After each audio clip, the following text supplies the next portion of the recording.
Hi, my name's Elizabeth. I'm a college student in South Carolina. And I know that when people hear that I'm from South Carolina, they're automatically going to want to peg me as some stupid hillbilly redneck. But I'm not. I'm nowhere near a redneck. I'm nowhere near a hillbilly. Granted, I'm proud to be a South Carolinian. I'm proud to be an American. But at some point, we have to stop pegging each other and start realizing that we're all the same person. We all need to start joining together and working together to save what little bit of the earth that we have left. I'm a part of the lower class, and I will always be a part of the lower class. And I'm okay with that, because I'd rather be a part of the lower class than to be a 5-year-old child in Indonesia having to work at 10 cents a day in order to provide for his family. We need to stop. We need to start helping. Stop globalization. Stop corporations from taking over the world. The only way that it's going to stop is if we join together and start helping out each other. Global warming was not recognized by our president until 2008, and yet it was recognized by scientists in the 90s. It took him 10 years to figure out that the world is growing to the end. If we don't stop, who is? Obviously not our president, or at least not this one. I'm not telling you who to vote for. Vote for Hillary, vote for Obama, vote for McCain. I'm not a Republican. I'm not a Democrat. I'm not even an independent. I consider myself an equalitarian. It's time for us to start equaling out the playing field. I'm sick and tired of walking down the street and seeing a poor homeless man sitting there riding a bicycle trying to beg for food. And most people would peg him as some poor, pathetic alcoholic who decided that it was more important to get a bottle than to pay for food. But the truth of the matter is that most of those homeless men that we all scoff at, those are all veterans of the United States. All people that went to war for our sake. And we're going to allow people to live that way. And the truth of the matter is that we have a lot of homeless people, but nothing is in comparison to what the third worlds are going through. We stratify ourselves from them and think that we're so much better, when the truth of the matter is that we're no better than them. The only difference is that we're so selfish and so self-consumed that we're willing to let them work to their fingernails to the bone.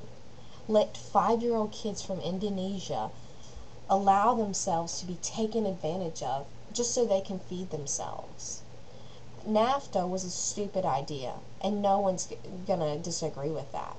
So if you want stuff like that to stop, it's time for you to start being active. Start helping. Start doing what it takes to change the world. If you don't want the world to come to an end, stop buying burgers from McDonald's. Start walking. Ride a bike. Get a moped. I mean, for crying out loud, we've got to do something. The threat of global warming is real. And I don't give a crap who says it's not. I don't care if the president stands up on his high little pedestal and says that it's not real, that science can't truly prove that it's real. Katrina proved that it's real. The tsunami proved that it's real. We don't need any more proof. It's already been provided for us. And it's not just global warming that's the problem. It's globalization. We sit there and we outsource to India. And we get mad because they're taking our jobs. When the truth of the matter is that those jobs that most of us would rather die than have, customer service jobs, those are jobs that are of high prestige in India. If you're a customer service agent, then you might have some hope for the future. Maybe instead of getting angry about them taking our jobs, we should start providing for them and helping them instead of bashing them. The more that we work together as a unit, as a world, instead of separate countries, the sooner that we can become a good outspoken, helpful nation. We are the United States of America. That doesn't mean that we're only united within each other. We are united with all of us. Every American, every human being that pumps blood through their system has the right to say, I should be a part of a free, well equipped country. And we're supposed to be the strongest country in the world, and yet all we're doing is destroying the world faster. Who's going to fix it? It's been made quite clear that the government isn't. Step up. Do your part. It's going to be hard. You're going to lose some stuff that you won't.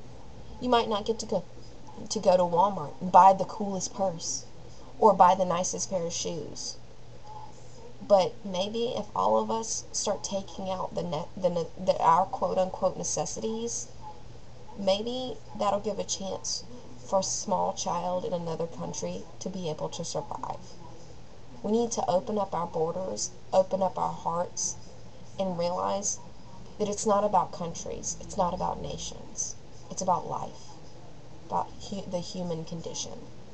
The sooner we realize that, the sooner we can all be freer, happier people.